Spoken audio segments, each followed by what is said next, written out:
sa Esugadol Group for Reporter. So my topic is legal requirements and labor law in retail. So the retail business in India is governed by numerous legal and regulatory framework that ensures smooth operation and compliance.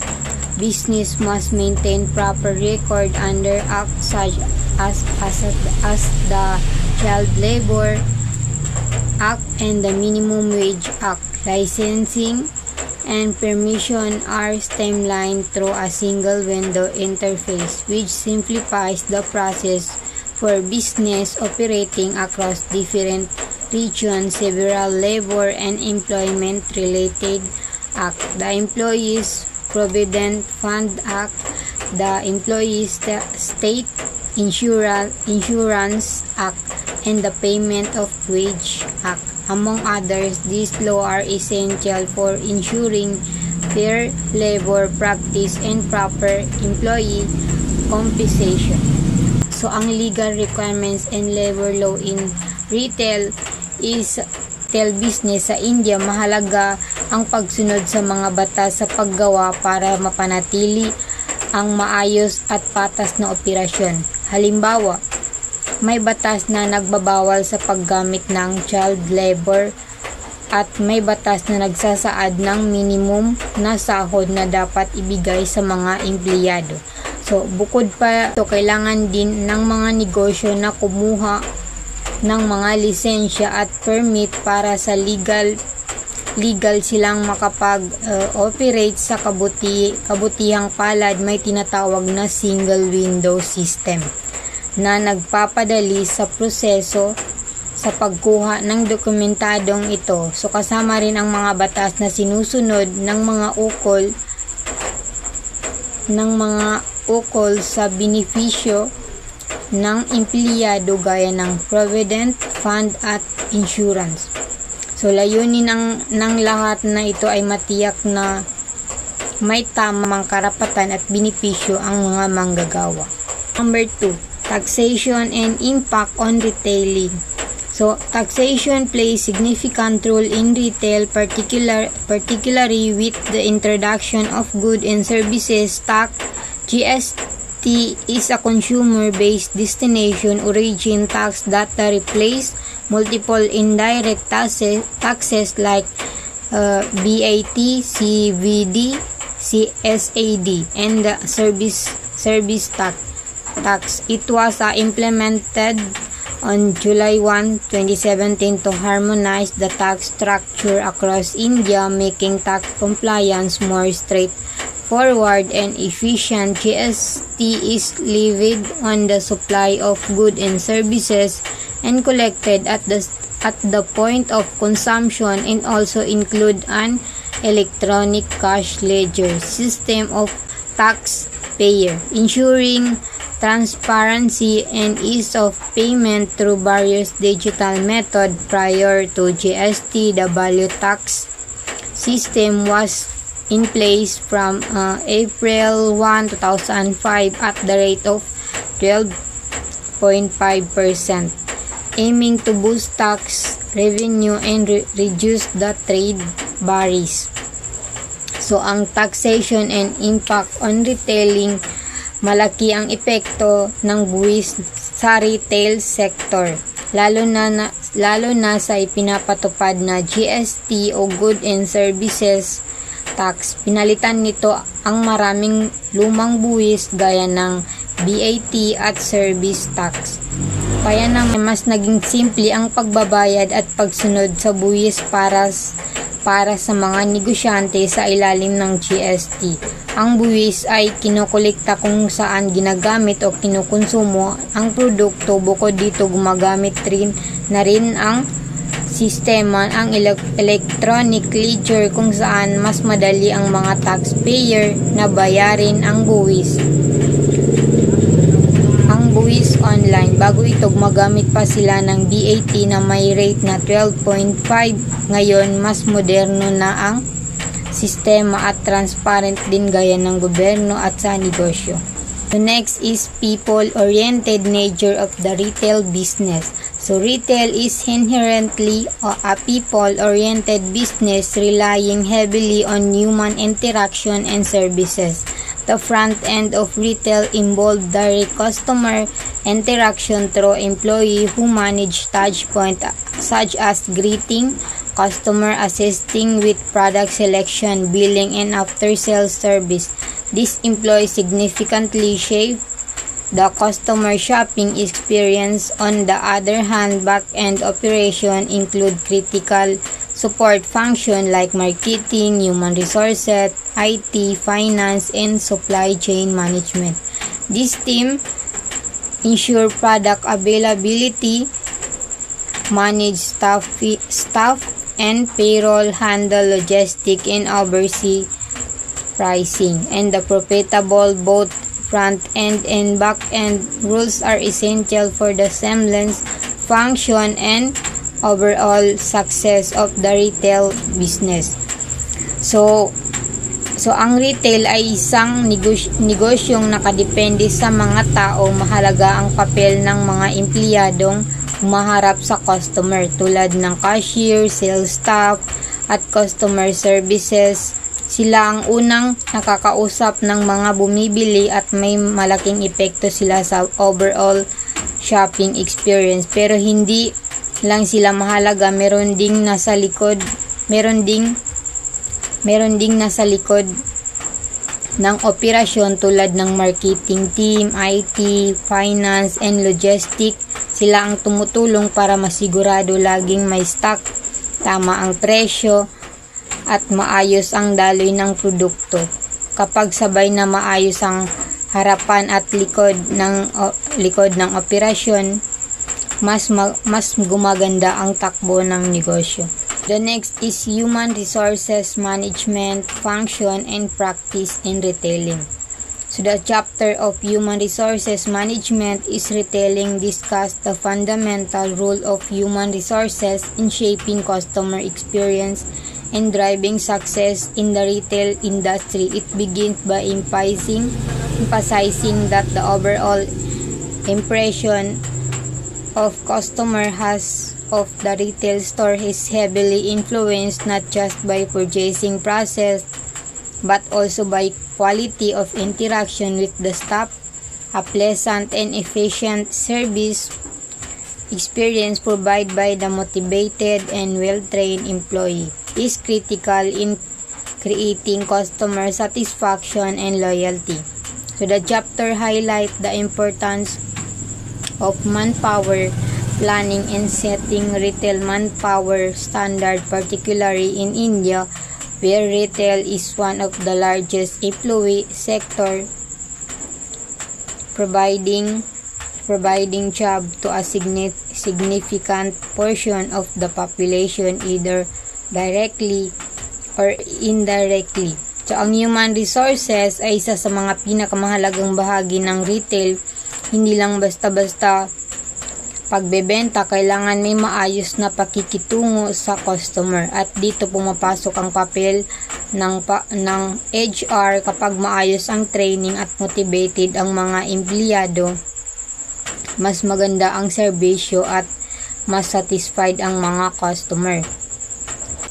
Sa India, lumalaki ang retail industry, kaya naman kailangan na mas organisadong HR policies mula sa recruitment, training hanggang sa reward system. Bukod dito, sinusuportahan din ng gobyerno ang pag-unlad ng retail sa pamamagitan ng pulisya tulad ng for FDI, Foreign Direct Investment at training program sa ilalim ng NSDC para matulungan ang mga kabataan na magkaroon ng skill sa retail.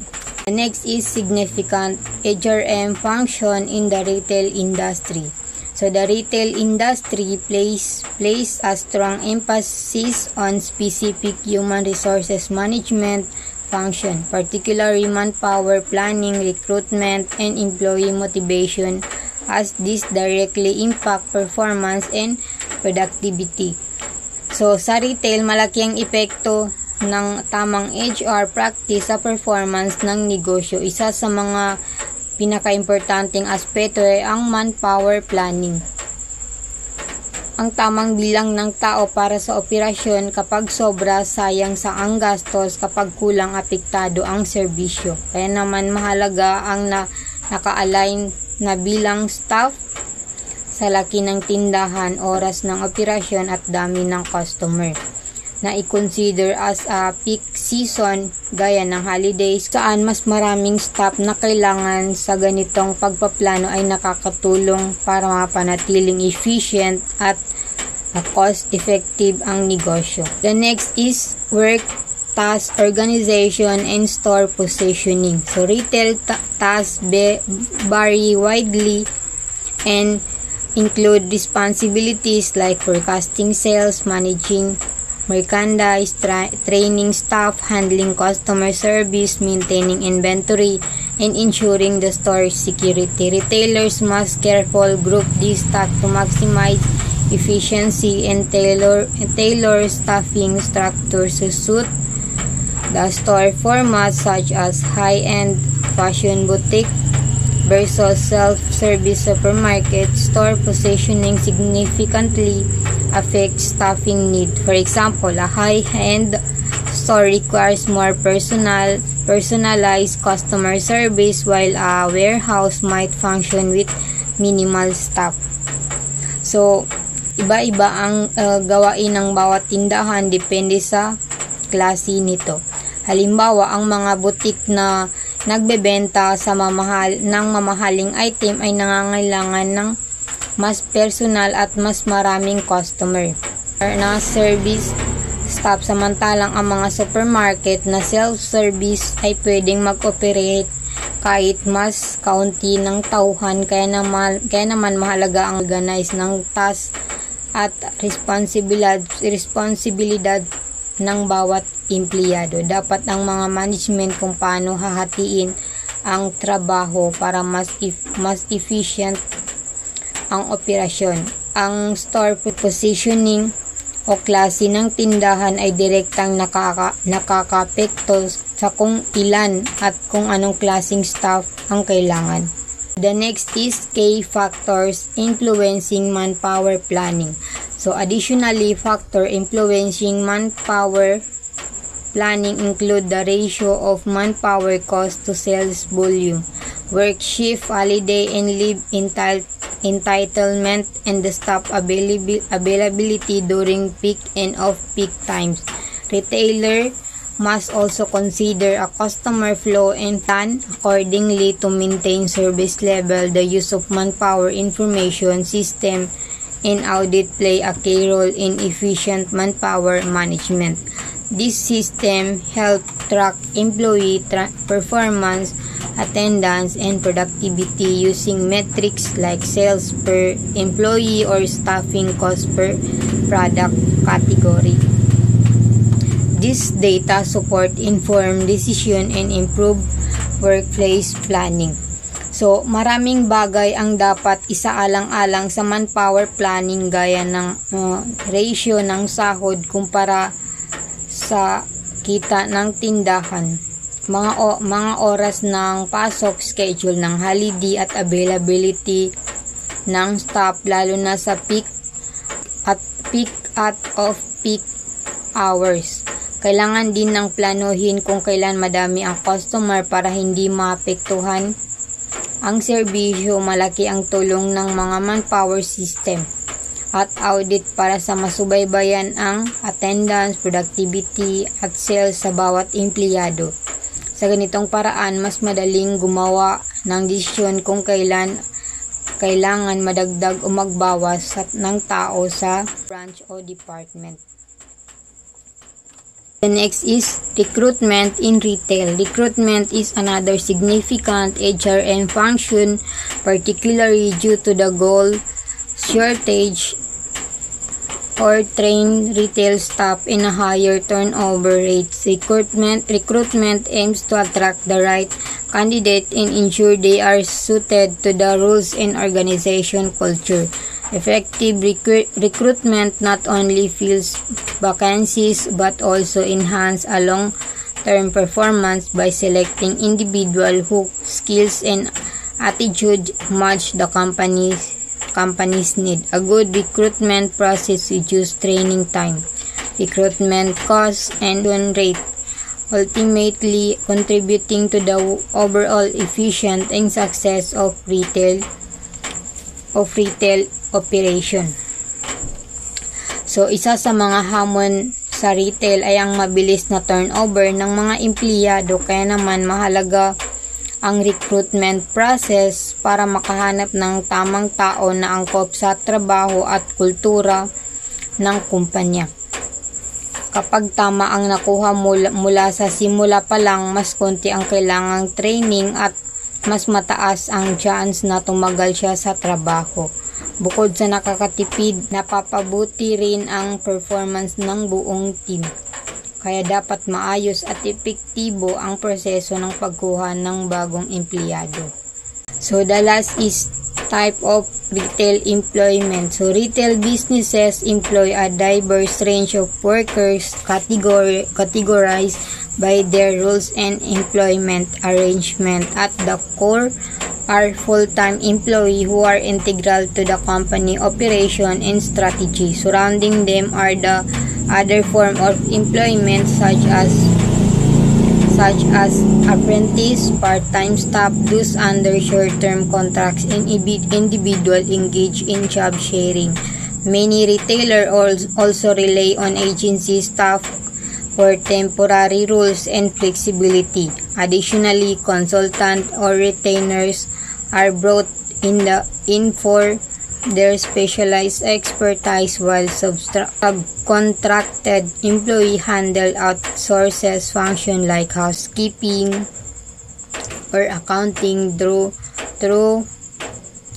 they are not part of the core team. Self-employed agents operate independently but support the retailer, especially in bringing in new business. This flexible employment model helps retailers to adapt changing market condition and operational need efficiency.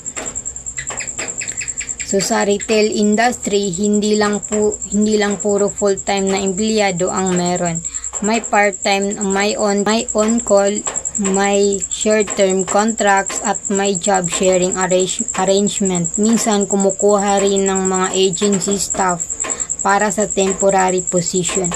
Tulad ng housekeeping, may mga consultant din na inaalok ng specialized services at mga subcontractors na hindi direktang parte ng kumpanya, pero tumutulong sa ilang trabaho. Mayroon ding mga self-employed agents na tumutulong magdala sa benta ng negosyo. Ang ganitong flexible employment setup ay mahalaga lalo na sa pagbabago-bago ng demand sa negosyo.